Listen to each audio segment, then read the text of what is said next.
हाँ, so last class में हमने केमिकल काइनेटिक्स नया चैप्टर स्टार्ट किया और उसमें हमने इंट्रोडक्शन समझा और ये देखा, एग्जांपल्स देखे कि कहाँ कहाँ यूजफुल है और ये चैप्टर में हम क्या क्या पढ़ने वाले हैं वो सब हमने डिस्कस किया।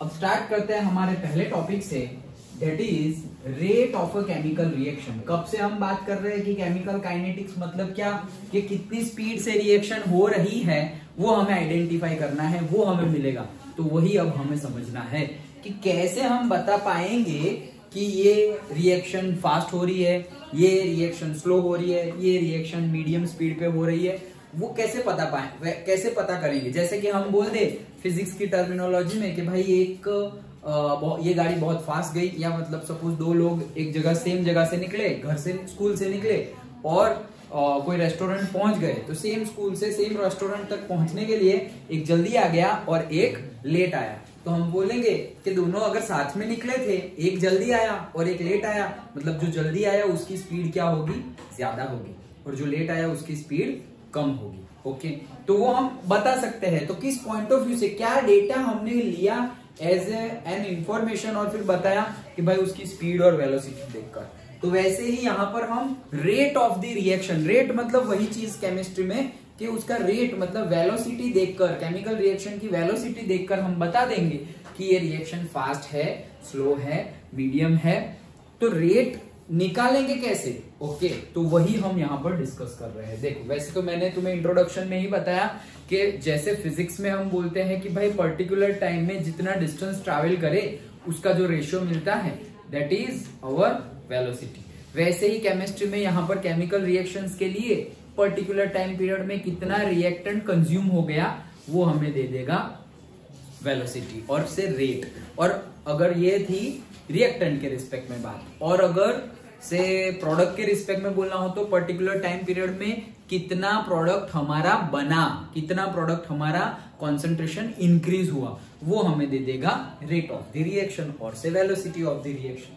सिंपल है। ओके, चलो स्टार्ट करते हैं। Rate of a chemical reaction. Some reaction such as ionic reactions occur very fast. तो भाई आयोनिक रिएक्शन मतलब क्या, जिसमें आयंस इन्वॉल्व हो। ओके, तो जो आयन इन्वॉल्व हो वैसे आयोनिक रिएक्शन बहुत ज्यादा फास्ट होती है। एग्जाम्पल भी यहाँ पर गिवन है। क्या है एग्जाम्पल, देखो। ओके, एग्जाम्पल भी गिवन है। Precipitation of silver chloride occurs instantaneously by mixing of aqueous solution of silver nitrate and sodium chloride। तो क्या बोल रहे हैं, silver nitrate AgNO3 and sodium chloride NaCl, AgNO3 and NaCl की reaction अगर करवाएंगे तो बहुत फास्टली हमें क्या मिल जाएगा, डायरेक्टली देखो एक का प्लस और दूसरे का माइनस ऐसे कनेक्ट कर देंगे हम। तो अगर सिल्वर नाइट्रेट हम ले रहे हैं और उसकी रिएक्शन करवा रहे हैं NaCl के साथ, तो इसका प्लस कौन है Ag और इसका माइनस कौन है Cl, इसका प्लस कौन है Na और उसका माइनस क्या है NO3। ये रिएक्शन बहुत ज्यादा फास्ट हो जाएगी। ओके, बहुत ज्यादा फास्ट। तो वही चीज बोल रहे हैं क्या, precipitation of the silver chloride, ये जो AgCl बना वो एज अ प्रेसिपिटेट बन जाएगा, मतलब पाउडरी फॉर्म में हमें नीचे टेस्ट ट्यूब में देखने को मिलेगा जब हमने ये रिएक्शन करवाई तब। तो ये फ्रैक्शन ऑफ सेकंड में हो जाती है। मतलब तुमने एक कंटेनर में, तो एक टेस्ट ट्यूब में ऐसा समझो तुमने ले लिया है 10 ml AgNO3 तो पहले से ले लिया है, और अब तुम उसके अंदर ड्रॉप्स डाल रहे हो, वो ब्यूरेट से तुम ड्रॉप्स डाल रहे हो किसके, NaCl के सॉल्यूशन के। जैसे ही अंदर डाला, फ्रैक्शन ऑफ सेकंड में तुम्हें नीचे प्रेसिपिटेट मिलेंगे। वो प्रेसिपिटेट ऐसा मत समझना कि तुम जो NaCl डाल रहे हो वही है। NaCl एज अ सॉल्यूशन डालोगे, मतलब सॉल्यूबल फॉर्म में, मतलब नमक वाला पानी डालोगे तो भी तुम्हें प्रेसिपिटेट देखने को मिलेंगे। वो प्रेसिपिटेट है AgCl के, ना कि NaCl के।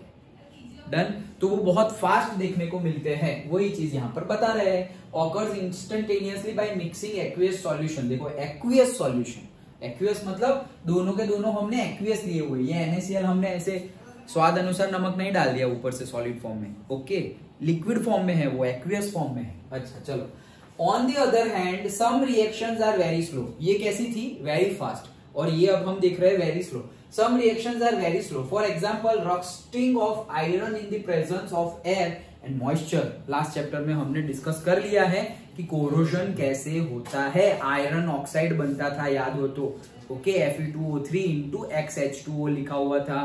पर्टिकुलरली एक एनोड की तरह Fe बिहेव कर रहा था, ऊपर जा रहा था, वाटर एटमोस्फेयर में से वाटर मतलब H+ आयन गेन कर रहा था। वो सब पूरा रिएक्शन देखा था ना चैप्टर के लास्ट में, कोरोजन।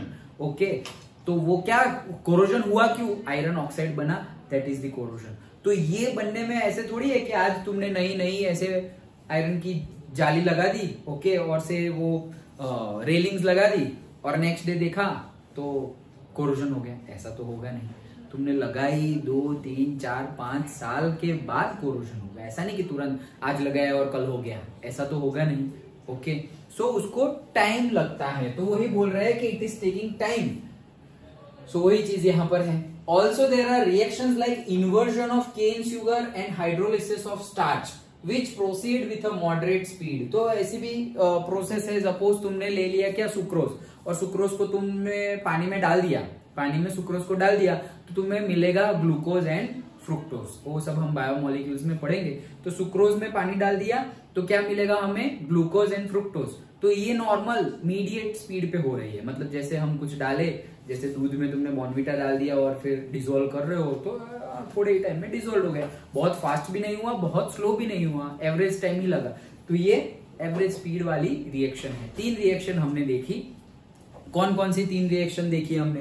पहली रिएक्शन देखी आयंस की रिएक्शन, जो बहुत ज्यादा फास्ट होती है, जिसमें हमने एक्वियस AgNO3 मतलब सिल्वर नाइट्रेट की रिएक्शन करवाई एक्वियस NaCl मतलब कि सोडियम क्लोराइड के साथ। तो जो हमें AgCl का प्रेसिपिटेशन देखने को मिल रहा है at the bottom of our container, वो बहुत ज्यादा जल्दी मिल गया। बहुत ज्यादा जल्दी, जब रिएक्शन होगी तभी तो मिला, ऐसे ही थोड़ी कि कहीं से भी आ गया। तो रिएक्शन हो गई है मतलब, तो रिएक्शन कितनी फास्ट हो गई, तुरंत जैसे डाला और देखने को मिल गया। तो फ्रैक्शन ऑफ सेकेंड में हमें वो मिला, that's why that is very fast. Corrosion का एग्जांपल देखा तो वो बहुत ज्यादा स्लो प्रोसेस है। It takes time, 1 year, 2 year, 3 year, 4 year, इतने टाइम के बाद कोरोजन लगेगा। Again it depends on the atmosphere, पर इतना टाइम तो लगेगा ही minimum. Suppose 1 month, 6 month, 1 month बोल रहा हूँ, 1 ईयर 6 मंथ, इतना टाइम तो लगेगा ही। ऐसा तो नहीं कि 6 महीने में ही तुम्हारा ऐसे सड़ गया। तो एक्चुअल में वो आयरन ही नहीं था, वो सड़ा हुआ ही कुछ था, तुम्हें पेंट वेंट करके या ऐसे ही चिपका दिया किसी ने। Okay, like that. तो अगर क्वालिटी सही है, प्योर आयरन तुमने लिया हुआ है, तो ऐसा नहीं है कि उसमें 1 महीने में जंग लग जाएगा, कोरोड हो जाएगा। Okay, done. तो ये 3 एग्जांपल। और मीडियम स्पीड वाला हमने देखा कि अगर हम पानी के अंदर सुक्रोज डाल रहे हैं तो उसमें से ग्लूकोज और फ्रुक्टोज अलग होंगे। ओके, तो ये प्रोसेस है सिर्फ। तो ये कौन सी थी? मीडियम प्रोसेस थी। ओके, मीडियम रेट की प्रोसेस थी। You must be knowing that speed of an automobile is expressed in the terms of change in the position or distance covered by in a certain period of time. ये तो हमें पता ही है। Okay, speed और velocity अभी हम discuss कर ही तो रहे थे। तो किसमें मेजर करते हैं हम? मीटर पर सेकेंड और किलोमीटर पर आवर। 1 सेकंड में कितने मीटर मूव हुए या 1 घंटे में कितने किलोमीटर मूव हुए, वैसे ही हम वेलोसिटी मेजर करते हैं ऑटोमोबाइल के केस में। ऑटोमोबाइल मतलब हमारे व्हीकल्स के केस में कैसे मेजर करते हैं कि भाई ये कितनी स्पीड से जाती है? तो हम बोलेंगे 0 to 60 3 सेकंड में जाती है, 5 सेकंड में जाती है। मतलब 5 सेकंड में अगर वो 0 पे है डायरेक्टली 60 पे चली जाएगी, इतना ज्यादा उसका पावर है, लाइक दैट। लेकिन वो स्पीड नहीं है, वो तो पावर है। स्पीड क्या है? स्पीड है हमारी कि भाई ये maximum suppose 120 kilometre per hour की स्पीड से जा सकती है। मतलब क्या? 1 घंटे में वो 120 किलोमीटर पास कर सकती है। अभी वही बाइक से अगर मैं बोलूं कि 1 ही घंटे में 200 किलोमीटर पार करके दिखाओ, तो नहीं हो पाएगा। क्यों? उसकी मैक्सिमम कैपेसिटी 120 है, मैक्सिमम से ज्यादा थोड़ी होगी, ऑब्वियस है। तो ये तो हमें पता ही है। वही चीज अभी कंपेयर करने के लिए वो लेके आए। Similarly the speed of a reaction or the rate of reaction can be defined as the change in the concentration of a reactant and product or product in the unit time, मतलब particular time. अभी यहां पर हमें बोला नहीं कि second, minute, hour, दिन, week, month, year, ऐसा कुछ नहीं बोला, सिर्फ टाइम बोला है। क्यों? क्योंकि रिएक्शन के अकॉर्डिंगली टाइम लगेगा ना। ऐसे पहले आयन वाली रिएक्शन थी, उसके लिए तो फ्रैक्शन ऑफ सेकंड लग रहा है, और तुमने यूनिट ले लिया है पर ईयर, तो नहीं मैच नहीं होगा, वो डेटा ही बहुत ज्यादा बड़ा हो जाएगा। ओके, पर टाइम है मतलब बहुत ज्यादा छोटा हो जाएगा तुम्हारा। समझ में आ रहा है? तो टाइम तो अगर फास्ट है, रिएक्शन फास्ट है तो टाइम हम ले लेंगे सेकंड में, इवन मिली सेकंड में। और अगर रिएक्शन बहुत ज्यादा स्लो है तो हम टाइम ले लेंगे, हम पहुंच सकते हैं कहां तक, ईयर्स तक पहुंच सकते हैं। कहां तक? ईयर्स तक। जैसे फिजिक्स में भी देखो कैसे हम साइकिल चलाते हैं, चलने की स्पीड हम बोलते हैं, तो चलने की स्पीड सपोज 1 मीटर पर पर्टिकुलर टाइम पीरियड, ऐसा हम बोलेंगे कि 1 मीटर, 1 सेकंड में 1 मीटर, ऐसे बोला 1 सेकंड में 1 मीटर कितना होता है, यहां से यहां का सपोज 1 मीटर है तो 1 सेकंड में हम इतना चल लिए, जंप कर दिए तो भी हो गया। ओके, तो इतना चल सकते हैं। लेकिन फिर हम बोले कि भाई मुझे जाना है यहां से कोई एक प्लेनेट पे जाना है जो दूसरी गैलेक्सी में है, ओह दूसरी गैलेक्सी में है, तो फिर कितनी स्पीड चाहिए? तो भाई वो तो कितना दूर है? तो बोले वो तो किलोमीटर नहीं, फिर मेगामीटर भी नहीं, गीगा भी नहीं, कुछ भी नहीं, वो तो लाइट ईयर्स में बताना पड़ेगा। तो लाइट ईयर्स डिस्कस किया था ना हमने, लाइट ईयर्स डिस्टेंस दूर है। लाइट ईयर्स किसका यूनिट है? डिस्टेंस का यूनिट है। एमसीक्यू भी पूछा था मैंने, याद है ना? ओके, तुम लोगों को टाइम का, बहुत सारे स्टूडेंट ने टाइम का बता दिया था, ईयर आया इसलिए नहीं, लाइट 1 साल में कितना डिस्टेंस ट्रैवल करती है, that is the light year. Okay, light की स्पीड तो हमें पता है कितनी है, लाइट की स्पीड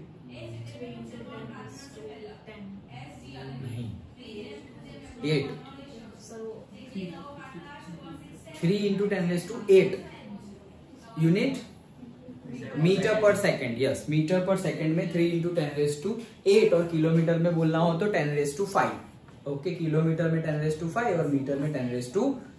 ओके, चलो, सो ये हमें पता ही है, तो वही चीज यहाँ पे उन्होंने बताई है। चलो आगे बढ़े, समझ में आ गया? इंट्रोडक्शन जैसा ही चल रहा है, अभी हम रेट पर तो आए ही नहीं है, लेकिन प्रिपेयर कर रहे हैं हमें कि कोई रिएक्शन फास्ट होगी, कोई स्लो होगी।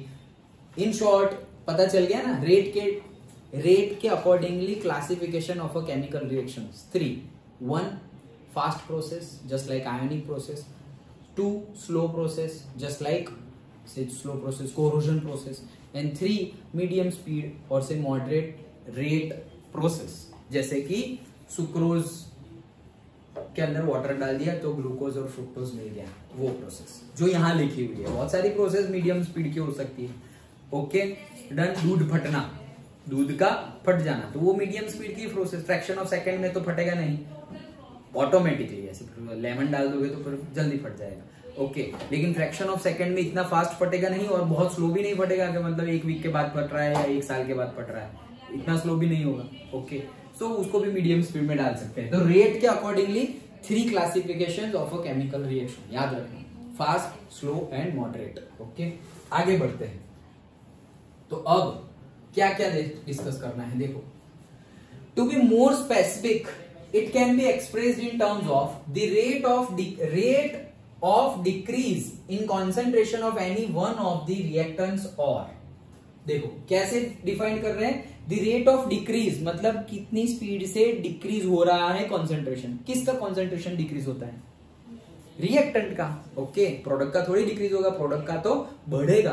तो rate of decrease in concentration of any one of the reactant, एक से ज्यादा रिएक्टेंट हो, लेकिन कोई भी रिएक्टेंट, ऐसा नहीं कि सभी लेने की जरूरी है, तुमने कोई एक रिएक्टेंट भी ले लिया, वो रिएक्टेंट टाइम के साथ साथ कितना कम हो रहा है। ओके, पर्टिकुलर टाइम पीरियड में कोई भी एक रिएक्टेंट कितना कम हो रहा है, उससे हम डिफाइन कर लेंगे रेट। और कैसे डिफाइन कर सकते हैं? The rate of increase in concentration of any one of the product, particular time period में कोई भी 5 प्रोडक्ट बन रही है, लेकिन 5 में से कोई भी एक प्रोडक्ट कितना, उसका कंसंट्रेशन कितना इंक्रीज हो रहा है। सिंपल, रिएक्टेंट का कंसंट्रेशन क्या होगा? डाउन होगा। प्रोडक्ट का कंसंट्रेशन क्या होगा? अप जाएगा, इंक्रीज होगा। ये तो हमें पता ही है। क्या, सपोज हमने ये कंटेनर ले लिया, अभी ये पूरा का पूरा किससे भरा हुआ है? से ये पूरा का पूरा है हमारा रिएक्टेंट। अभी इसमें से सामान लो कि इतना पार्ट खत्म हो गया। ओके, इतना पार्ट खत्म हो गया, तो इतना पार्ट अगर खत्म हो गया तो उसमें से क्या बनेगा फिर? प्रोडक्ट। तो प्रोडक्ट बना, कितना बना भाई? इतना ही बनेगा जितना यूज हुआ, इतना क्या बन गया हमारा? प्रोडक्ट बन गया। और ये इतना कम हो गया। ओके, फिर और यूज हो गया, इतना यूज हो गया।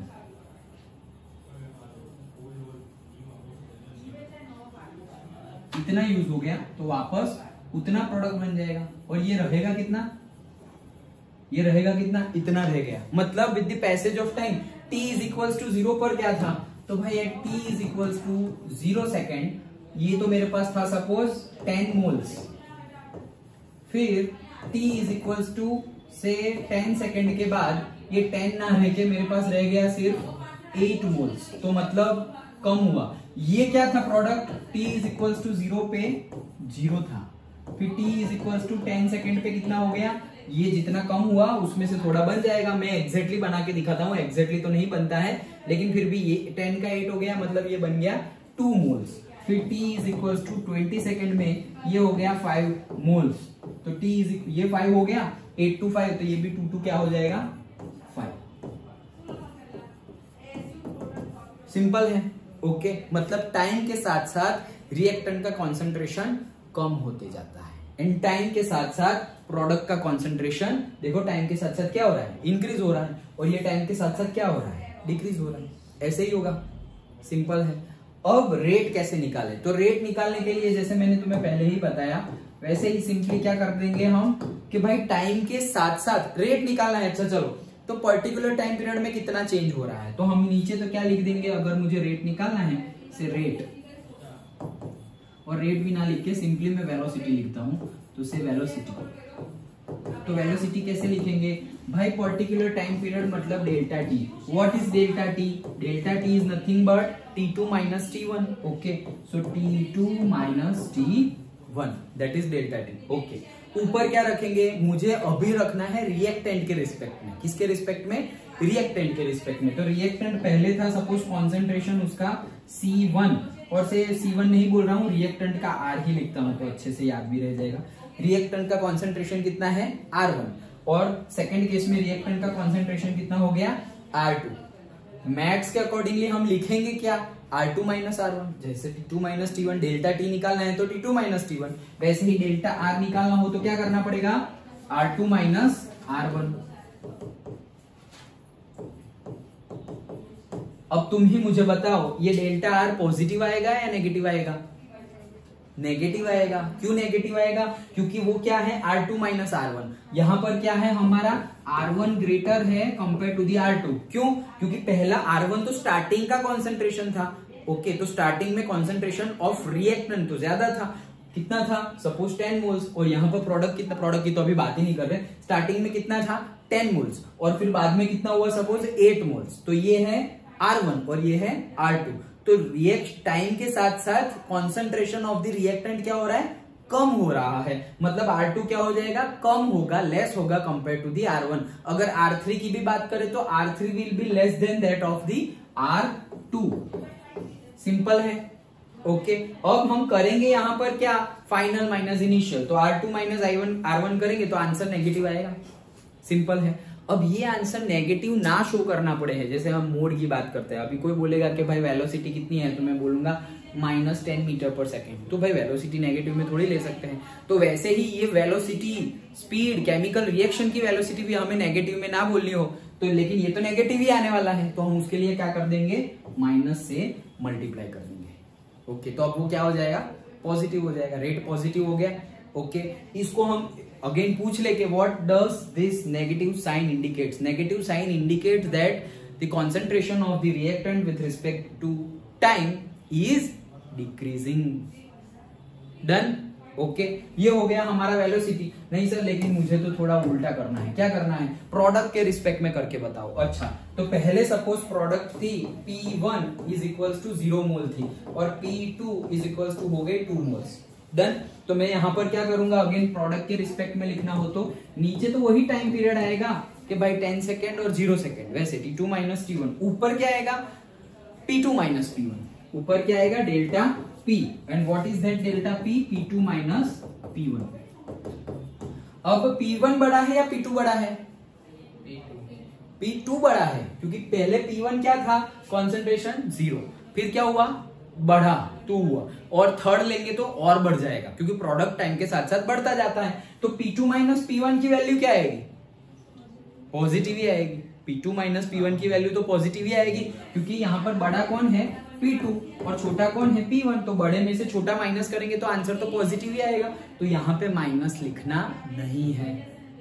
तो रिएक्टेंट के रिस्पेक्ट में अगर तुम वेलोसिटी निकालो तो वो क्या हो जाएगी, नेगेटिव, और प्रोडक्ट के रिस्पेक्ट में निकालो तो वो क्या हो जाएगा, पॉजिटिव। Done, okay. और यही वेलोसिटी को हमने नाम दे दिया है क्या, द रेट।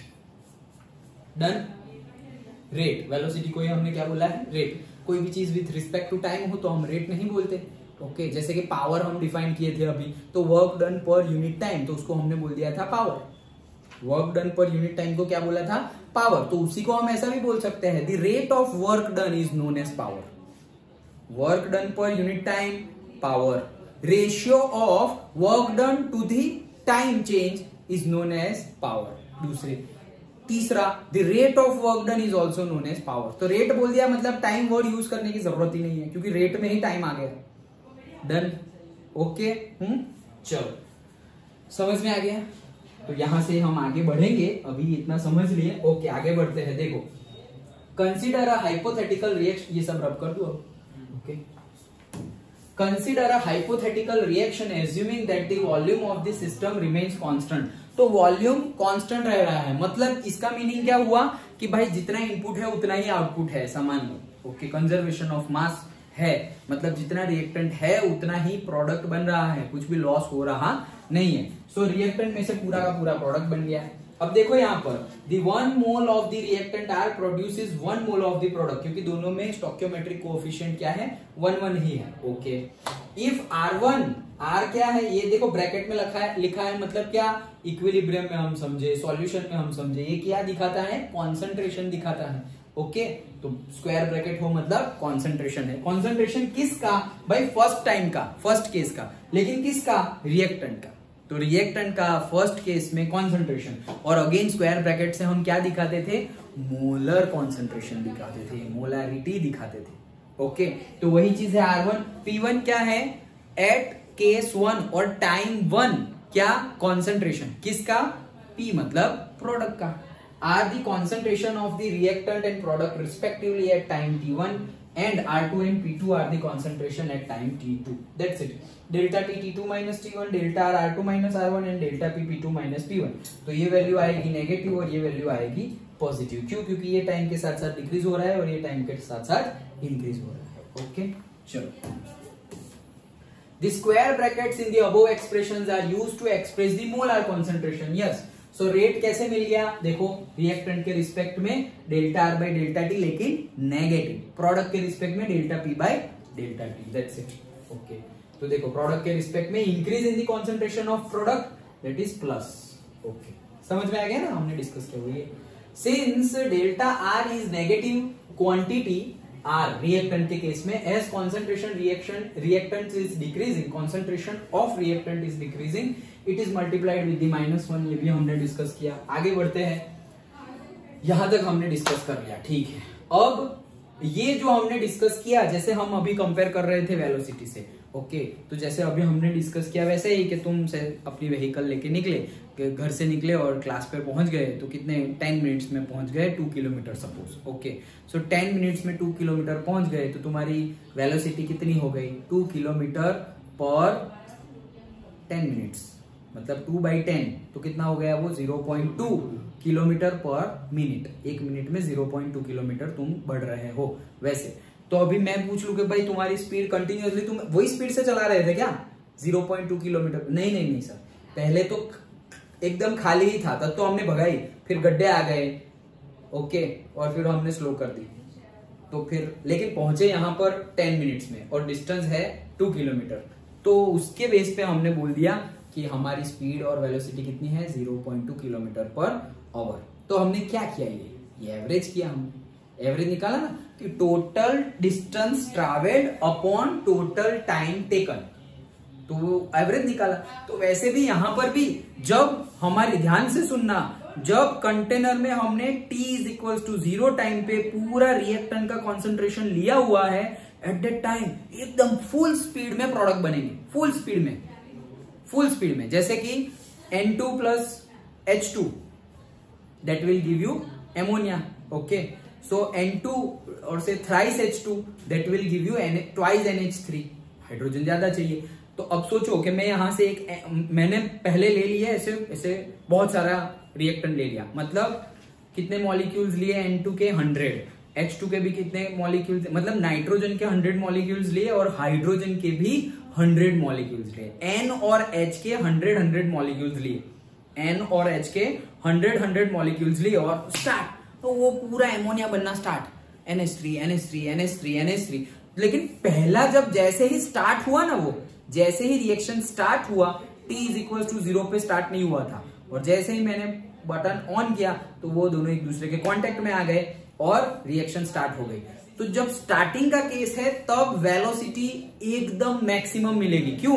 क्योंकि एमोनिया बनने के लिए उसको 2 नाइट्रोजन के मॉलिक्यूल्स चाहिए और हाइड्रोजन के 3 × 2 मतलब 6 चाहिए, हाइड्रोजन के 6 मॉलिक्यूल्स चाहिए।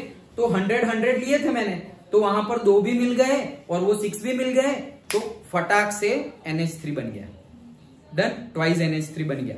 अभी नेक्स्ट दूसरा मॉलिक्यूल NH3 का बनने के लिए, पहला एमोनिया बन गया, अभी दूसरा मॉलिक्यूल बनने के लिए अब मेरे N2 जो है वो पहले 100 थे, लेकिन अभी N2 मतलब एक मॉलिक्यूल बना, सपोज NH3 बना, तो एक N तो यूज हो गया, एक N यूज हो गया, तो सेकंड मॉलिक्यूल बनने के लिए अब कितने हैं? N 99 मॉलिक्यूल्स है, डन, ओके। और H जो है वो एक मॉलिक्यूल बना सपोज, तो NH3 मतलब 3 हाइड्रोजन यूज हो गए, तो हाइड्रोजन के कितने मॉलिक्यूल है अभी कंटेनर में? 97, तो 99 और 97 हो गए। वो पहले कितने थे? 100, तो 100 थे, मतलब फुल कंटेनर फुल था एकदम, जो चाहिए वो ले लो। 100 था, तो फटाक से एमोनिया बन गया। पहला एमोनिया जो मॉलिक्यूल बना वो वेरी फास्ट बना, लेकिन जो दूसरा मॉलिक्यूल बना एमोनिया का वो थोड़ा स्लो बनेगा compare to the first one. पहले की कंपेयर में थोड़ा स्लो बनेगा। क्यों? क्योंकि पहले को तो 100 था, ओके, और दूसरे के लिए 99 97 है, ओके। तीसरे मॉलिक्यूल के लिए 98 और 94 है, तो और स्लो बनेगा, और स्लो बना। चौथे मॉलिक्यूल के लिए 97 एंड कितना आया? 91, चौथे के लिए 97 और 91 हो गया। पांचवे के लिए 88 एंड 96 हो गया। तो जब बहुत आगे बढ़ेंगे, अभी मैं बोलूं कि 20th वाला एमोनिया का मॉलिक्यूल बनेगा, तब जो स्पीड आएगी रिएक्शन की, जो स्पीड आएगी, और जो पहला वाला एमोनिया का मॉलिक्यूल बना था तब जो रिएक्शन की स्पीड थी और से रेट था, वो क्या सेम होगा? क्या सेम नहीं होगा? ऑब्वियस है, क्योंकि पहला वाला फास्ट बन गया, उसके लिए अवेबिलिटी ज्यादा थी। मतलब ऐसा समझो गाड़ी घुमा रहे हैं तो पहले वाले को ट्रैफिक ही नहीं मिला, ओके। गाड़ी दोनों की सेम भी भले दे दी गई हो, लेकिन पहले वाले को ट्रैफिक ही नहीं मिला, ना ट्रैफिक पुलिस था, ना बारिश गिरा, गड्ढे नहीं, कुछ नहीं, सब कुछ। और दूसरा वाला पता नहीं कौन से रूट से गया, उसका थोड़ा स्लो हो गया वो। तीसरे वाला और स्लो हो गया, उसको पकड़ लिया ट्रैफिक पुलिस ने। चौथे वाले बीच में धमाल हो गई थी, रोड ब्लॉक हो गया था, लाइक दैट। तो धीरे धीरे वेलोसिटी क्या हो गई? डिक्रीज हो गई। तो वैसे ही यहां पर भी स्टार्टिंग में जब प्रोडक्ट नहीं है, सिर्फ और सिर्फ रिएक्टेंट है, और पहला प्रोडक्ट बनेगा, मतलब पहला मॉलिक्यूल ऑफ प्रोडक्ट बनेगा, वहां जो रेट आएगा वो बहुत ज्यादा फास्ट होगा, बहुत ज्यादा स्पीड से होगा, मतलब वेलोसिटी उसकी बहुत हाई होगी। फिर सेकंड मॉलिक्यूल के लिए वो पहले वाले में जो वेलोसिटी थी उसकी कंपेयर में थोड़ी कम हो जाएगी, तीसरे वाले में और कम, चौथे वाले में और कम, पांचवे वाले में और कम। ये ड्रॉ नहीं कर रहा हूं लेकिन सुन रहे हो ना ध्यान से, ओके। छठे वाले में और कम, तो कंटिन्यूअसली कम होता जा रहा है क्या? Rate of the reaction, done, okay. Starting में सुपर फास्ट, फिर धीरे धीरे अभी भी मॉलिक्यूल तो बन ही रहे हैं NH3 के, लेकिन थोड़े रेट कम हो गया, ओके। तो जैसे वहां पर फास्ट स्पीड, स्लो स्पीड, सब कुछ सम करके हम बोल देते थे एवरेज वेलोसिटी, वैसे ही अगर मैं बोलूं कि भाई मैंने 100 मॉलिक्यूल्स ऑफ N और 100 मॉलिक्यूल्स ऑफ H लिए हुए थे और मुझे इतने पर्टिकुलर NH3 मिले, तो ये पूरी प्रोसेस के लिए मेरा रेट ऑफ द रिएक्शन क्या है? तो पहले मॉलिक्यूल तो फास्ट बना था, लेकिन लास्ट वाला मॉलिक्यूल तो सबसे ज्यादा स्लोएस्ट बना। तो अब मैं कौन सी स्पीड लूं, पहले वाले की या लास्ट वाले की? सबकी एवरेज लेनी पड़ेगी, ओके। तो सपोज मेरे 10 मॉलिक्यूल्स बने NH3 के, या जितने भी बने 10 मॉलिक्यूल सपोज बने, तो पहले के लिए सपोज जो स्पीड आई थी, वेलोसिटी आई, फिर दूसरे के लिए आई, फिर तीसरे के लिए आई, वो 10 के लिए जो रेट आया तो वो सबको प्लस करो, डिवाइडेड बाय 10 करो, तो वो हमें मिलेगा average rate of the chemical reaction. समझ गए? ओके, चलो तो अब वो देखते हैं। Equations 3.1 and 3.2 above presents the average rate of a reaction. तो ये जो इक्वेशन हमने लिखे वही क्या है, एवरेज रेट शो कर रहे हैं कि भाई टोटल स्टार्टिंग में कितना था और फाइनल कितना है। वही तो बोल रहे कि स्टार्टिंग में R1 था और फाइनली R2 हो गया, स्टार्टिंग में P1 था और फाइनली P2 हो गया। तो उसके बीच वाला कंडीशन उन्होंने नहीं बोला, पूरा का पूरा ले लिया। मतलब ये जो रेट मिल रहा है वो क्या है, एवरेज ही है, क्योंकि उन्होंने मैक्सिमम भी ले लिया है और मिनिमम भी ले लिया है। ओके, तो ये जो हमने इक्वेशन से रेट निकाला वो है हमारा average rate of the reaction. तो उसको हम लिखेंगे R stands for rate and AV stands for average, RAV ऐसे लिखेंगे। अच्छा बोलो। तो जो रिएक्शन को पास करते हैं उनको कैटालिस्ट कहते हैं, स्लो करते हैं उनको एंटी कैटालिस्ट एंटी रिएक्शन कहते हैं, एंटी रिएक्शन मटेरियल्स। ओके, मतलब कि रिएक्शन स्लो कर दे। जैसे कि कोरोजन का ही हमने देखा था लास्ट चैप्टर में, तो हमने वो भी तो देखा था कोरोजन होता कैसे है, और वो ना हो उसके लिए क्या करना है। तो हमने डिफरेंट के भाई पेंट लगा दो, तो नहीं होगा। क्यों? क्योंकि वो मटेरियल आयरन और ऑक्सीजन, हाइड्रोजन, मॉइस्चर वो कांटेक्ट में ही आएंगे नहीं। पर्टिकुलरली जिंक का लेयर लगा दो। ओके, सो एंटी रिएक्शन और एंटी कोरोजन वैसे वर्ड यूज करते हैं जो, और से स्पीड को स्लो कर दे तो स्लोइंग मटेरियल ऐसे ही बोल देते हैं, रिएक्शन स्लोइंग मटेरियल, रिएक्शन को स्लो करे वैसे। डिफरेंट वर्ड यूज होते हैं। कंसेप्ट ये है कि वो रिएक्शन को क्या कर देंगे, स्लो कर देंगे। ओके, चलो। और उससे याद आया, कैटालिस्ट को बोलते हैं उद्दीपक। अच्छा, कौन से मैम ने बताया? अच्छा हाँ, तो अंजलि मैम गुजराती मीडियम में पढ़े हैं। ऐसे मैं भी गुजराती मीडियम में ही पढ़ा था पर वो पढ़ाते भी है। अभी मैं तो गुजराती पढ़ाता ही नहीं साल, बस 12th में जो पढ़ा वो पढ़ा, उसके बाद 12th तक पढ़ा था, उसके बाद नहीं पढ़ा था। मतलब गुजराती बोर्ड नहीं, बोर्ड तो गुजराती ही, मीडियम भी गुजराती, मीडियम भी गुजराती। ओके, तो वो 12th तक पढ़े थे, उसके बाद तो इंजीनियरिंग सब कुछ इंग्लिश मीडियम में ही होगा। हाँ, लेकिन मैम ने बीएससी जेपी में है ना, बीएससी गुजराती मीडियम में भी होता है, पूरा बैचलर्स डिग्री गुजराती मीडियम में। मैम ने बीएससी गुजराती मीडियम में किया था, फिर एमएससी किया, वो गुजराती, वो लोकल लैंग्वेज में नहीं होता। मास्टर डिग्री लोकल कहीं पर भी जाओ, लोकल लैंग्वेज में मास्टर डिग्री नहीं होता। तो फिर मैम ने, वैसे भी मैम मास्टर है केमिस्ट्री के, तो उनको याद है, मुझे याद नहीं आया लेकिन अभी मैं नीचे गया था तो मुझे याद आया। ओके चलो, हाँ। So average rate depends on, अभी ये एवरेज रेट की बात चल रही है। Okay, so average rate depends on the change in the concentration of the reactant or product and the time taken. वो तो इक्वेशन से ही पता चल रहा है ना कि रेट का इक्वेशन था delta R by delta T, delta P by delta T। तो डेल्टा T जो चेंज हो रहा है उस पर डिपेंड है, डेल्टा R जो चेंज हो रहा है उसके ऊपर डिपेंड है, डेल्टा P जो चेंज हो रहा है उसके ऊपर डिपेंड है।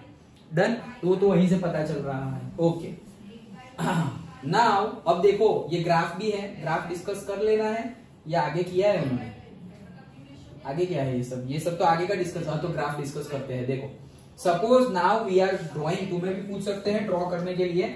ओके, सब कुछ ही पूछ सकते हैं। ओके, तो ये पूछते हैं, ये क्या करूं, रुको एक मिनट, ग्राफ डिस्कस करने से पहले 1 सेकेंड। हाँ चलो, सो अब हम ग्राफ डिस्कस करते हैं। तो देखो ग्राफ किसका है, कॉन्सेंट्रेशन ऑफ द रिएक्टेंट। तो हम कॉन्सेंट्रेशन किसका है, रिएक्टेंट का, और यहां पर हम ले रहे हैं टाइम। सबसे पहली बात, हमने अभी ही इक्वेशन देखा, रेट भी हमने समझा। With the passage of time, जैसे जैसे टाइम आगे बढ़ेगा वैसे वैसे रिएक्टेंट्स का कॉन्सेंट्रेशन क्या होता था, कम होता था। तो बस ग्राफ में भी वही है कि स्टार्टिंग में हमने फुल ले लिया, जितना ले लिया उतना फुल रिएक्टेंट ले लिया, and with the passage of time, जैसे जैसे टाइम इंक्रीज होगा तो हमारा रिएक्टेंट का कॉन्सेंट्रेशन डिक्रीज होता जाएगा, डिक्रीज होता जाएगा, डिक्रीज होता जाएगा, डिक्रीज होता जाएगा, एक लेवल तक आकर रुक जाएगा, एक स्टेबल लेवल आ जाएगा। जैसे हमने स्टार्टिंग में डिस्कस किया था कि ऐसा नहीं है कि पूरा का पूरा खत्म हो जाए। ओके, इक्विलिब्रियम रीच हो जाएगा। तो मतलब हुआ क्या कि भाई अभी 2 मोल्स बाकी और इक्विलिब्रियम रीच हो गया, मतलब अभी 2 मोल में से थोड़ा बनेगा भी और साथ साथ में 2 मोल वापस भी आ जाएंगे। ओके, तो 2 मोल कांस्टेंट हो गया।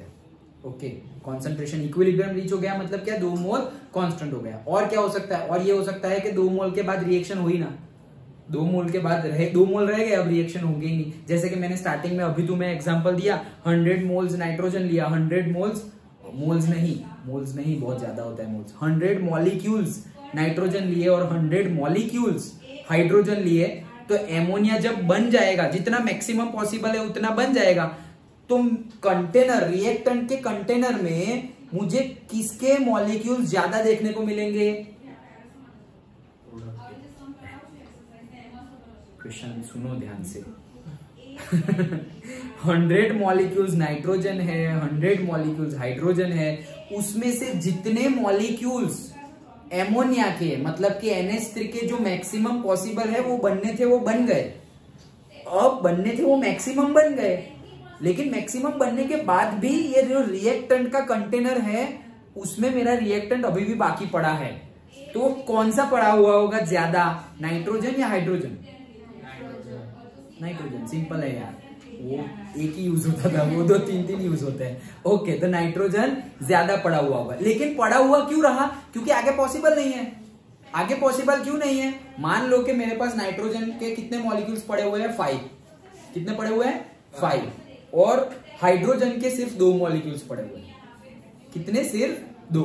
अभी एक एमोनिया बनने के लिए NH3, तो एक नाइट्रोजन चाहिए, है। 3 हाइड्रोजन चाहिए, नहीं है, तो 2 ही है, तो रिएक्शन स्टॉप हो गई। तो वैसे भी रिएक्शन स्टॉप हो सकती है जब तुम्हारा प्रॉपर अमाउंट में रिएक्टेंट ना हो। रिएक्टेंट तो है लेकिन प्रॉपर अमाउंट में, प्रॉपर रेशियो में नहीं है, तो भी प्रोसेस नहीं बढ़ेगी, आगे रुक जाएगी या फिर इक्विलिब्रियम रीच हो जाएगा। डन। ओके, तो इसलिए यहां पर हम लास्ट में कांस्टेंट लाइन दिखा देते हैं। ऐसा क्वेश्चन पूछ ले कि भाई ये ग्राफ तुम्हें दे दे ड्रॉ करके और बोले कि ये लास्ट में टाइम से यहाँ पे बोल देंगे 10 सेकंड के बाद ग्राफ स्ट्रेट क्यों जाता है, एक्सप्लेन। और तुम सोचोगे इसका आंसर तो बुक में भी नहीं था। अरे ये तो समझने की बात है। Okay, done. ऐसा ग्राफ तुम्हें चिपका के दे दिया और बोला, बहुत जोर से ताली बज गई तो ग्राफ दे दिया क्वेश्चन में और बोला कि 10 सेकंड के बाद ये लाइन स्ट्रेट क्यों हो गई, तो उसका आंसर क्या होगा? उसका आंसर ये जो हमने डिस्कस किया वो होगा। हाँ बोलो सर, तो पीसीए में 0 हो सकता है, एकदम सब कुछ मिल जाएगा हो? थियरिटिकल हम बोलते हैं, प्रैक्टिकली नहीं हो सकता, थोड़ा तो रह ही जाएगा। मतलब मैक्रोस्कोपिक लेवल पे बोल सकते हैं, माइक्रोस्कोपिक लेवल पे नहीं बोल सकते। मैक्रोस्कोपिक लेवल पे तुम बोलो तो हाँ हो सकता है कि भाई ऑलमोस्ट खत्म ही हो गया, ऑलमोस्ट खत्म हो गया, ऐसा बोलेंगे। ये सारा का सारा रिएक्टेंट यूज हो गया और सब कुछ प्रोडक्ट बन गया, ऐसा हम बोल सकते हैं। लेकिन प्रैक्टिकली अगर देखा जाए थोड़ा बहुत तो बच ही जाएगा। भले ही तुम बोलो कि 100 लिए हुए थे और 100 बन गए, लेकिन जो लास्ट वाले मॉलिक्यूल्स बने ना वो अच्छी क्वालिटी के नहीं होंगे। क्यों? क्योंकि वो थोड़ा कंटेनर पे चिपक जाएगा, पाइप में चिपक जाएगा, जहां रिएक्शन हो रही है वहां रह जाएगा। जैसे भाई फिजिक्स में हम कुछ भी करें फ्रिक्शन तो हर जगह लगेगा, तो वो होल एंड सोल जितना भी तुम वर्क दे दो वो सारे के सारे वर्क का हीट में कन्वर्जन हो सकता है? नहीं हो सकता। अंडरस्टूड? ओके, हाँ बोलो क्या पूछ रहे थे? तुम पूछ रहे थे कुछ, भूल गए? भूल गए? कोई बात नहीं, इसके बाजू में मत बैठो वो भी बहुत भूल जाता था। ओके, अच्छा चलो, अभी नहीं भूलता, लेकिन अभी तो नहीं भूलता, पूछ लेता है। अच्छा हाँ, तो देखो हम देख सकते हैं कि टाइम के साथ साथ कंसंट्रेशन क्या हो रहा है, कम हो रहा है। ओके, अब देखो सपोज हमने एक पर्टिकुलर टाइम t1 ले लिया है, तो कंसंट्रेशन ऑफ रिएक्टेंट है R1। पर्टिकुलर टाइम t2 लिया है, तो यहां से ऐसे ऊपर गए और वहां से कंसंट्रेशन ले लिया R2। तो हमें जो टाइम पे कंसंट्रेशन चाहिए वो टाइम पे हम ग्राफ अगर हमारे पास हो तो हम कंसंट्रेशन ऑफ रिएक्टेंट कितना होगा वो बता सकते हैं। Okay, that is that. और देखो हमने जो डिस्कस किया वो फॉर्मूला R एवरेज क्या होगा, रिएक्टेंट कम हो रहा है तो delta R by delta T होगा, लेकिन डेल्टा R नेगेटिव होगा क्योंकि डिक्रीजिंग है। तो negative delta R by delta T, उसको डिटेल्ड में बोलना हो तो ये है R2 माइनस R1 और ये है T2 minus T1, that's it. Again एक नई चीज जो हमें समझनी है, शायद आगे आएगी, लेकिन ग्राफ खोला है तो हम डिस्कस कर ही लेते हैं कि अगर हमें, ये तो एवरेज वेलोसिटी हो गई, इंस्टेंटेनियस वेलोसिटी निकालनी हो तो कैसे निकालेंगे, जैसे फिजिक्स में भी हमने डिस्कस किया था वैसे ही कि भाई 10 मिनट्स में तुम घर से ट्यूशन क्लास तो पहुंच गए, लेकिन मुझे बताओ घर से निकले तो 1 मिनट के बाद कहां थे तुम? तो बोले वो तो अपने नाके पे ही था, रुका हुआ था ऐसे। Okay, like that. तो क्यों भाई सोसाइटी के बाहर ही क्यों खड़े हुए थे 1 मिनट के बाद? वहां खड़े नहीं होते तो जल्दी पहुंच गए होते। ये क्वेश्चन उल्टा होता है, ट्यूशन छूटने के बाद कहाँ गए थे ऐसे। वहां से यहाँ का नहीं होता, ट्यूशन के बाद का होता है, घर का। और फिर मेरे पे फोन आता है कि अरे यार अभी तक पहुंचे नहीं। तो मतलब कि तुम रुके हुए हो। अच्छा चलो, ऐसे ही मजाक कर रहा हूँ, चलो।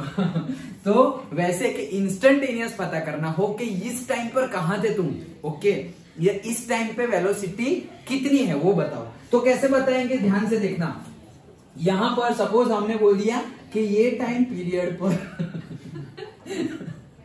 अच्छा चलो, ये टाइम पीरियड पर कितनी है वेलोसिटी। जैसे हमने बोला कि ये टाइम पर रिएक्शन का रेट इतना है, रिएक्टेंट का कॉन्सेंट्रेशन इतना है, ये टाइम पीरियड पर रिएक्टेंट का कॉन्सेंट्रेशन इतना है। तो सारे टाइम पीरियड पर रिएक्शन का कॉन्सेंट्रेशन तो ग्राफ से ही मिल जाता है, लेकिन मैं रिएक्शन के कॉन्सेंट्रेशन की बात नहीं कर रहा हूं, मैं बोल रहा हूं कि रेट ऑफ द रिएक्शन कितना होगा। ओके, क्योंकि ये पूरा तो आर एवरेज है, लेकिन मैं बोल रहा हूं पर्टिकुलर टाइम पर कितना रेट होगा। तो उसके लिए क्या करेंगे, ध्यान से सुनना, शायद ये भी क्वेश्चन पूछ ले, तुम्हें ग्राफ दे देंगे। ओके, तो कैसे पूछेंगे कि भाई 10 सेकंड पे कितना होगा, ये 10 सेकंड के लिए तुम्हें ग्राफ गिवन है। तो वहां से क्या करेंगे, ऐसे ऊपर जाएंगे, जहां ग्राफ टच होता है वहां पे रुक जाओ और आगे मत बढ़ जाना। यहां रुक गए, अच्छा।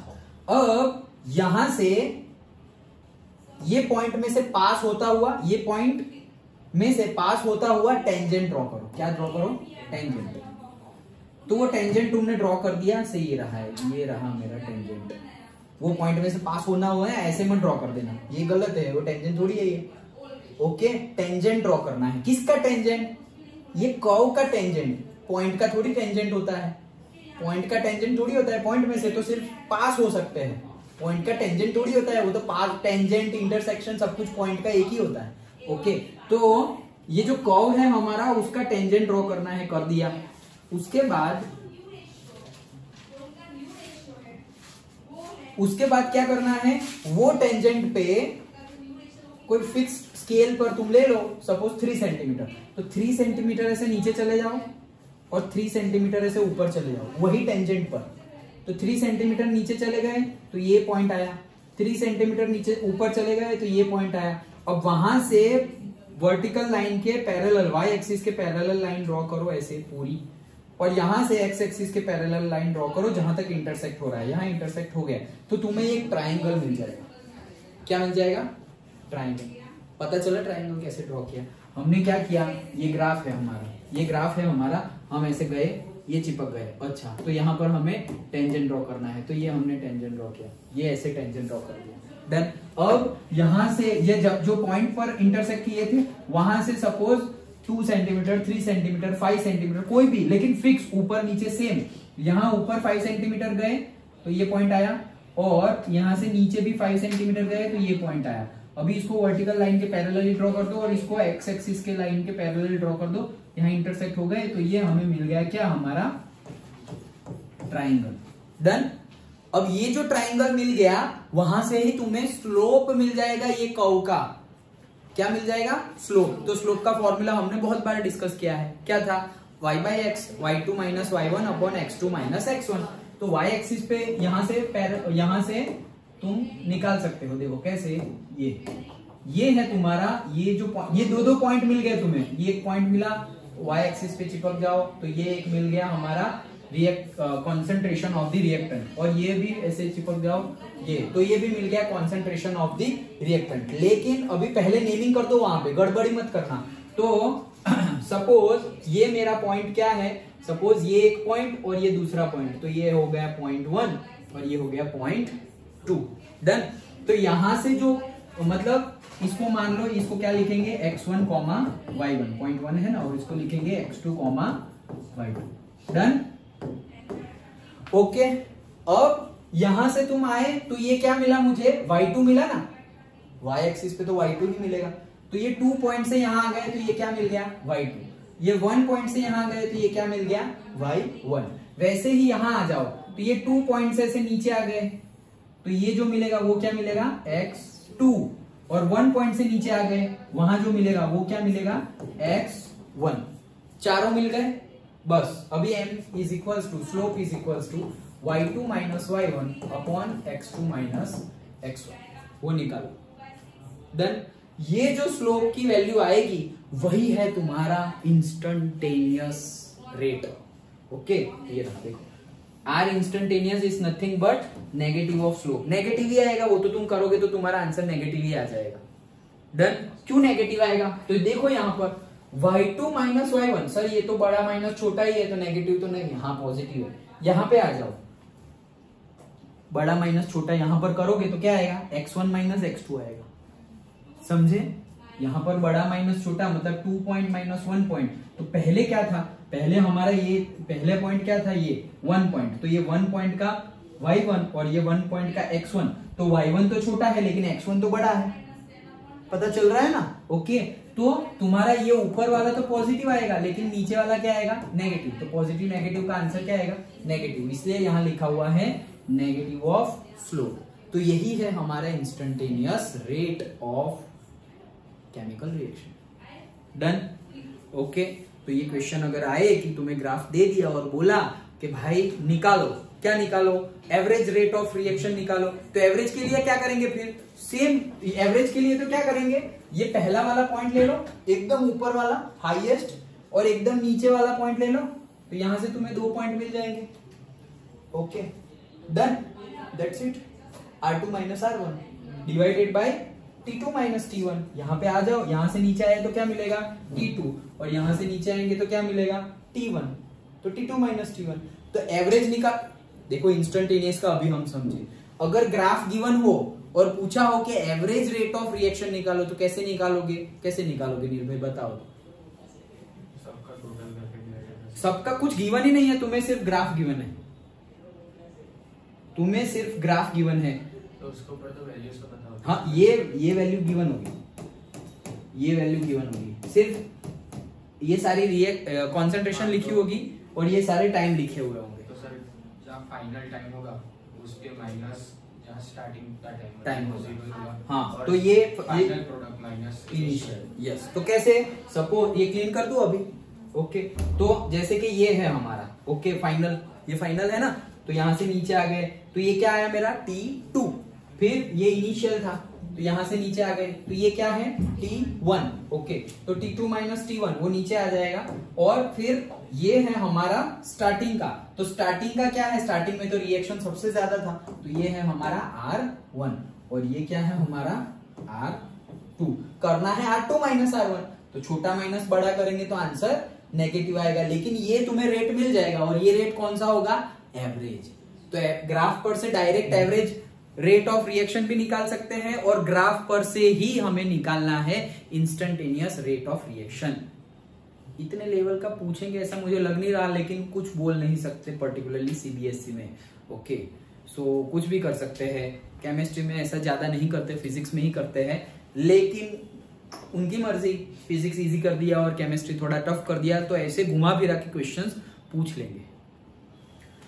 अंडर घुमा फिरा के क्या है, सिंपल ही तो है, ग्राफ रीड करना आना चाहिए। डन। ओके, अब ये जैसा ग्राफ है डिट्टो वैसा ग्राफ किसका, प्रोडक्ट। सिर्फ चेंज क्या है, टाइम के साथ साथ इसका कॉन्सेंट्रेशन कम होता जाता है, इसका टाइम के साथ साथ क्या होता जाएगा, इंक्रीज होता जाएगा प्रोडक्ट का। That's it. हाँ बोलो निर्भय। सर अगर सबका प्लस करके और नीचे टाइम का भी सबका प्लस करके निकाले तो सबका प्लस मतलब जितने अगर ज्यादा वैल्यूज दी हो, वैल्यूज गिवन हो तो कर ही सकते हैं। यस, मैं तो बोल रहा हूं कि सिर्फ ग्राफ गिवन हो तो क्या करना है, वैल्यूज गिवन हो, जैसे कि भाई पहले t is equal to 10 second था उसके लिए रेट इतना है, t is equal to 20 second था उसके लिए रेट इतना है, तो फिर उल्टा भी पूछ सकते हैं। देखो ये आंसर देते देते टाइम और रेट गिवन है और पूछा क्या है, कॉन्सेंट्रेशन। हमारे पास फॉर्मूला क्या है, रेट कॉन्सेंट्रेशन टाइम। तो तुम्हें कोई भी दो चीज गिवन होगी, तीसरी फाइंड करने को बोलेगी, और अगर टेबल में ऐसे गिवन है t is equal to this time के लिए कॉन्सेंट्रेशन इतना है, t is equal to this time के लिए कॉन्सेंट्रेशन इतना है, तो तुम वैसे एवरेज करके निकाल सकते हो, उससे सही आंसर आएगा। डन निर्भय, वही क्वेश्चन था ना? हाँ, तो ये जो है हमारा वो किसका ग्राफ है? प्रोडक्ट का। तो देखो टाइम के साथ साथ प्रोडक्ट क्या हो रहा है? इंक्रीज हो रहा है, तो दिखाई दे रहा है। अच्छा, अभी और क्या डिस्कस करना है हमें कि यहाँ इंस्टेंटेनियस निकालना हो तो क्या करेंगे? तो सपोज ये पॉइंट पे निकालना है, अगेन सेम प्रोसीजर, यहां से जाओ जहां इंटरसेक्ट करे वहां पर टेंजेंट बनाओ, फिर वही टेंजेंट पर वो पॉइंट से जितना ऊपर उतना ही नीचे, और फिर एक ट्राइंगल ऐसे बनाओ। डन, ट्राइंगल बना दिया तो तुम्हें 2 पॉइंट मिल जाएंगे R2 के और 2 पॉइंट मिल जाएंगे T2 के, मतलब R के और T के 2 पॉइंट मिल जाएंगे। R के नहीं, सॉरी, P के, क्योंकि ये प्रोडक्ट का ग्राफ है। डन, ओके, पक्का स्लोप निकाल देंगे y2 minus y1 upon x2 minus x1। In this case slope will be positive. Done, okay, चलो, तो ये ग्राफ हमने डिस्कस कर लिया। आगे बढ़ते हैं। अब आगे क्या बोल रहे हैं? देखो, रेट ऑफ द रिएक्शन है, यूनिट्स ऑफ, यस, हाँ, वो आगे कहीं नहीं पड़ा। Units of rate of the reaction, units rate of reaction है, अभी तो हमने निकाला क्या? Negative of change in the, और नेगेटिव बोलो ना बोलो, change in the concentration of the reactant to the change in time. तो concentration of the reactant molarity में ले ली तुमने, तो उसका यूनिट क्या आएगा? मोल पर लीटर। ओके, वो तो फॉर्मूला से ही लिख सकते हैं, लेकिन फिर भी गिवन है तो हम डिस्कस कर लेते हैं। तो क्या है हमारा? Say rate average is equals to negative of delta R upon delta T and delta P of delta T. तो अगर मुझे ये लिखना है कॉन्सेंट्रेशन, तो वो मोलारिटी में होगा, तो मोलारिटी में, क्योंकि ये मोलर कॉन्सेंट्रेशन है, हमने स्टार्टिंग में डिस्कस किया था। कॉन्सेंट्रेशन मोलारिटी में ना हो और कोई और गिवन हो तो कोई और ले लेना, उसमें क्या है? तो मोल पर लीटर, और टाइम तो जो भी गिवन हो, ओके, रिएक्शन के अकॉर्डिंगली, फास्ट है तो सेकंड में होगा, स्लो है तो मे बी कितना भी स्लो हो सकता है, जो मिनट्स में हो, जो आवर्स में हो, जो डेज में हो, जो मंथ में हो, जो ईयर में हो। ओके, सिंपली अभी हम जनरल केस लेते हैं सेकंड्स में। ओके, कि फास्ट रिएक्शन ही है, बहुत स्लो रिएक्शन के लिए हम पैसे इन्वेस्ट करेंगे नहीं। ओके, सो मोल per litre into second, simple हो गया ये। ओके, बस वही हो गया उसका unit, that's it. From these equations, it is clear that units of rate are concentration into time inverse। हाँ, तो ये है concentration और time inverse ऊपर चला गया। For example, if concentration is in mole per liter and time is in second, then this mole per liter per second जो हमने लिखा हुआ है। However, in gaseous reaction, हाँ, ये सर अगर गैसियस रिएक्शन आया तो वहां कॉन्सेंट्रेशन तो हम ऐसे मोल पर लीटर थोड़ी बोलेंगे, तो वहां जो बोलेंगे वो लिख लेना। तो वहां क्या बोलोगे? बार, प्रेशर का टर्म, प्रेशर होगा ना वहां पे। गैसेस का कॉन्सेंट्रेशन हम कैसे डिफाइन करते थे? हमने ऑलरेडी सॉल्यूशंस पढ़ लिया है। ओके, तो हम प्रेशर से बताते थे, तो प्रेशर का यूनिट लिख देना। तो gaseous reactions when the concentration of gases is expressed in terms of their partial pressure, मतलब बार्स में होगा, एटमॉस्फेयर में, जो भी गिवन हो, then the units of the reaction will be the atmosphere per second। Okay, तो atmosphere है, बार है, तो वो उसका कॉन्सेंट्रेशन हो गया, डिवाइड बाई टाइम सेकंड में है, तो सेकंड को ऊपर लिखो तो इनवर्स नीचे ही लिखोगे, तो कुछ नहीं, पर second, that's it, simple. Okay, यहां से भी क्वेश्चंस पूछे गए हैं, इतने सिंपल, देखो कितना सिंपल है। यहां से भी क्वेश्चन पूछे गए हैं, वो भी बोर्ड में नहीं, कॉम्पिटिटिव एग्जाम में। कॉम्पिटिटिव एग्जाम में units of rates of reaction पे से क्वेश्चन पूछे गए हैं, और फिर भी अगर हमारा ना हो तो फिर प्रिपरेशन में ही गड़बड़ है।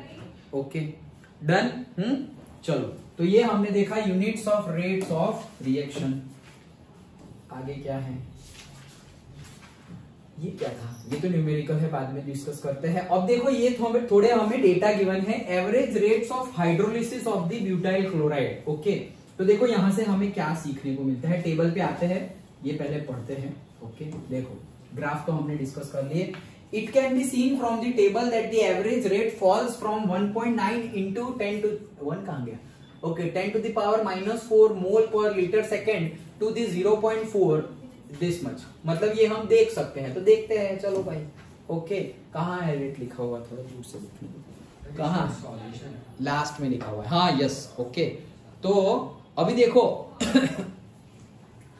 ये क्या है हमारा? कॉन्सेंट्रेशन किसका? रिएक्टेंट्स का। ये क्या है हमारा कॉन्सेंट्रेशन, किसका, रिएक्टेंट्स का। देखो अभी हम चैप्टर में आगे बढ़ रहे हैं थोड़ा, तो चैप्टर तू कहां बोल रहा है, ओके अच्छा, चैप्टर में थोड़ा हम आगे बढ़ेंगे। तो अब क्या है, चैप्टर थोड़ा टर्न ले रहा है। क्या टर्न ले रहा है, अब तक हमने क्या बात की कि रेट कैसे डिफाइन करेंगे, decreasing the concentration of reactant पर चेंज इन टाइम, और increasing the concentration of the product पर चेंज इन टाइम, ऐसे ही। लेकिन अब हम क्या करेंगे, ये सेकंड वाला जो है ना उसको निग्लेक्ट मारो। क्या, increasing the concentration of the product पर चेंज इन टाइम, वो उसको निग्लेक्ट मारो। ऐसा क्यों सर, वहां से जो मिलेगा वो आंसर सही नहीं होगा, एग्जैक्ट सही होगा, लेकिन हम वो क्यों निग्लेक्ट कर रहे हैं, क्योंकि उसको हम कंट्रोल नहीं कर पा रहे।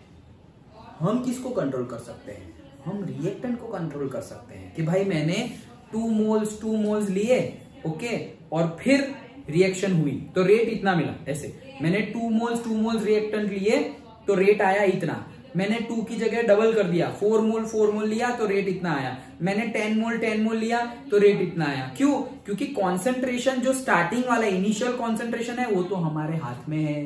रिएक्टेंट का कॉन्सेंट्रेशन कि तुम्हें जितना लेना हो उतना लो, तुम्हें ज्यादा करना हो ज्यादा करो, तुम्हें कम करना है कम करो। लेकिन रिएक्टेंट में से प्रोडक्ट कितना बनेगा वो हमें थोड़ी पता है, वो तो जैसे रिएक्शन होगी वैसे होगी, वो प्रोडक्ट हम थोड़ी डिसाइड करते हैं। भाई हम तो डाल सकते हैं N2 और हम डाल सकते हैं H2, कितना एमोनिया बनेगा वो तो रिएक्शन के ऊपर डिपेंडेंट है। वो तो हमें पता है कि भाई एक N2 का मॉलिक्यूल और 3 हाइड्रोजन के मॉलिक्यूल, तब जाके 2 एमोनिया के मॉलिक्यूल्स बनते हैं in the Haber process. N2 plus thrice H2 that will give twice NH3। Okay, तो वो तो हमें बाद में पता चला, सब कुछ पता चलने के बाद हम स्टडी कर रहे हैं। लेकिन अगर मैं बोलूं कि नहीं भाई ये ट्वाइस NH3 है ना, मुझे तो 5 NH3 चाहिए, भाई वो मैं नहीं कंट्रोल कर सकता। वो तुम्हें अगर 5 चाहिए तो वो रिएक्टेंट्स बढ़ाओ तब मिलेगा 5। ऐसे तुम बोलोगे मुझे 5 NH3 चाहिए तो नहीं मिलेगा। उसके लिए करना क्या पड़ेगा, रिएक्टेंट को बढ़ाना पड़ेगा। तो फिर हम चेंज क्या कर सकते हैं, रिएक्टेंट, प्रोडक्ट को हम चेंज कर सकते नहीं है। वो तो सिर्फ जैसे लॉ ऑफ कर्म, हम कर क्या सकते हैं, इनपुट आउटपुट हमारे हाथ में। तुम क्या कर सकते हो, पढ़ाई, रिजल्ट कितना आएगा वो कहां हमारे हाथ में है। पढ़ाई करने के बाद भी रिजल्ट ना आए, ऐसे बहुत सारे केस है। पढ़ाई ना की हो वो लोग भी टॉप मार दे, वैसे भी बहुत सारे केस है। ओके, तो फिर वो सब केस में हम ऐसी बातें करते रहेंगे, हाँ ये होगा वो होगा। अरे भाई छोड़ो, हमारे हाथ में क्या है, पढ़ाई, तो पढ़ाई करते रहो, दैट्स इट। फिर हम सिर्फ ये होगा तो वो होगा तो। अभी ऐसे होता है जब पेपर देने के बाद जब स्टूडेंट मिलते हैं ना, तो सर वो चेकिंग कैसे होता है, मैंने सुना है कि इस बार वो थोड़ी मार्कशीट उनसे मिसप्लेस हो गई है, मैंने ये सुना है कि उन लोग ने बहुत छूट से मार्क्स दिए हुए हैं, मैंने सुना है कि बहुत ज्यादा स्ट्रिक्ट चेकिंग की हुई है। ये सब सुना है ना, कोई रूमर्स फैला रहा होता है बैठे बैठे, टाइम पास करने वाले लोग। तो कुछ तो करना पड़ेगा ना, तो क्या करना पड़ेगा, ये ऐसी इंफॉर्मेशन थोड़ी है कि बाहर सबके साथ शेयर की जाए। तो ओरिजिनल क्या होता है वो तो बाहर आएगा ही नहीं कभी। ओके, सो ऐसी सब थॉट प्रोसेस में जाने का कोई मीनिंग है नहीं। हमारे हाथ में क्या है, सिर्फ और सिर्फ कॉन्सेंट्रेशन ऑफ रिएक्टेंट। हमारी मेहनत ही हमारे हाथ में है, रिजल्ट वो भगवत गीता कृष्ण भगवान कहते हैं ना, कर्म करो फल की इच्छा मत रखो। ओके, मतलब फल ये मिलना चाहिए उसके लिए ये करना है, लेकिन फल के ही बारे में सोचते रहोगे तो कर्म कब करोगे। ओके, सिर्फ सोचने से वो नहीं होगा, लेकिन सोचे बगैर भी नहीं होगा। तुम बोलोगे कि यार मैं तो सिर्फ पढ़ता रहता हूँ, अरे कितना पढ़ना है, तुम जितना पढ़ रहे हो उसमें से तुम्हारा 80% आएगा और तुम्हारा गोल है 95, नहीं होगा। तो पहले तो सोचो, गोल बनाओ कि 95 पढ़ना है, अब उसके अकॉर्डिंगली पढ़ो कि 95 लाने हैं तो इतने काम से नहीं होगा भाई, इतने घंटे पढ़ाई करनी पड़ेगी। नहीं तो पढ़ तो सभी लोग रहे हैं तो सभी लोग टॉप ना कर दे। ओके, लेकिन गोल के अकॉर्डिंगली पढ़ना पड़ेगा, गोल के अकॉर्डिंगली, सिर्फ पढ़ाई नहीं। ओके, तो वैसा ही केस यहां पर है। क्या, रिएक्टेंट के कॉन्सेंट्रेशन हमारे हाथ में है। भाई रेट ज्यादा चाहिए, मतलब ज्यादा प्रोडक्ट चाहिए, कॉन्सेंट्रेशन बढ़ा दो, कम चाहिए कॉन्सेंट्रेशन कम कर दो, तो वो सब हमारे हाथ में है। तो फिर हम अब से चैप्टर में जब भी रेट डिस्कस करेंगे तो क्या करेंगे, किसकी बात करेंगे, change in the concentration of the reactant to the change in time. Product की, change in the concentration of the product की बात हम करेंगे नहीं। डन। पक्का समझ गए? ओके, तो यहाँ टेबल से हम देख सकते हैं कि डायरेक्टली देखो जो हमारा ये आर एवरेज है वो कंटिन्यूअसली इंटू 10⁴ तो लिखा हुआ ही है। ओके, वो क्या हो रहा है 1.9 1.7, तो कंटिन्यूअसली क्या होता जा रहा है, डिक्रीज होता जा रहा है। समझ में आ गया? ओके, तो वही चीज लिखी हुई है कि कंटिन्यूअसली ये डिक्रीज होता जा रहा है। Rate falls from this level to directly 0.4 तक। ओके, अभी मेरा टाइम हो गया है, क्या करें, चलो इतना पढ़ लेते हैं। However, average rate cannot be used to predict the rate of reaction at a particular instant as it would be constant for the time interval for which it is calculated. तो क्या बोल रहे हैं, average rate cannot be used to predict the rate of reaction at a particular distance. मतलब R average से तुम R instantaneous नहीं निकाल सकते। हाँ, R average का पूरा ग्राफ गिवन है तुम्हारा, तो R instantaneous निकाल सकते हो, लेकिन सिर्फ R average ही गिवन है, तो उसके ऊपर से आर एवरेज की वैल्यू के ऊपर से आर इंस्टेंटेनियस निकाल सकते नहीं है, वो चीज बोल रहे हैं। So to express the rate at a particular moment of time we determine the instantaneous rate, जैसे हमने ग्राफ में टेंजेंट ड्रॉ करके किया वो। It is obtained when we consider the average rate at the smallest unit interval से dt, मतलब ये जो स्मॉलेस्ट यूनिट इंटरवल क्या है, वो मैं बोला ना कि 2 सेंटीमीटर नीचे 2 सेंटीमीटर अप, जितना छोटा तुम्हारा ट्राइंगल होगा ना उतना एग्जैक्ट आंसर आएगा, लेकिन वो प्रैक्टिकल केस में यहाँ पर सेम ही आंसर आएगा। ओके, वो प्रैक्टिकल केस में बहुत डिटेल में जाने की बात है। ओके, सो वैसे ही वो dt टाइम इंटरवल है, छोटा सा टाइम इंटरवल, तो फिर हम आर एवरेज को क्या बोलते हैं, minus of delta R by delta T. तो अब आर इंस्टेंटेनियस को क्या बोलेंगे, डेल्टा की जगह हमें चेंज तो करना पड़ेगा ना, उसको भी डेल्टा इसको भी डेल्टा, तो सेम हो जाएगा। तो आर इंस्टेंटेनियस के फॉर्मूला में हम डी लिख देंगे, डिफरेंशिएशन का और स्मॉल इंटरवल का डी, तो D R by D T लिख देंगे, minus of D R by D T. Done? Okay, चलो, तो minus D R by D T लिखा हो मतलब आर इंस्टेंटेनियस है, minus delta R by delta T लिखा हुआ हो मतलब एवरेज रेट है। Okay, hence mathematically for infinitesimally small dt instantaneous rate is given by, ये देखो dp by dt positive, dr by dt negative, जो हमने डिस्कस किया है वो, ये जैसे हमने डिस्कस किया वैसे ही कोई पॉइंट है तो वहां पर हमने ट्राइंगल बनाया और फिर स्लोप फाइंड किया, तो उससे हम इंस्टेंटेनियस रेट निकाल सकते हैं। अंडरस्टूड? पक्का समझ में आ गया? और अब ये वही चीज बताई है जो हमने डिस्कस की, क्या कि कैसे इंस्टेंटेनियस रेट, यहां तक वही चीज है शायद, ये रहा फिगर 3.2, मतलब वही फिगर में इंस्टेंटेनियस रेट कैसे निकाला वो यहां तक गिवन है। और इतना हम थोड़ा नेक्स्ट क्लास में रखते, थोड़ा ही है बट आई कांट, पहुंचना पड़ेगा। ओके, सो ये जो बाकी का है हम नेक्स्ट क्लास में डिस्कस करेंगे। ओके, समझ में आया ना? पढ़ लेना है यहां तक का।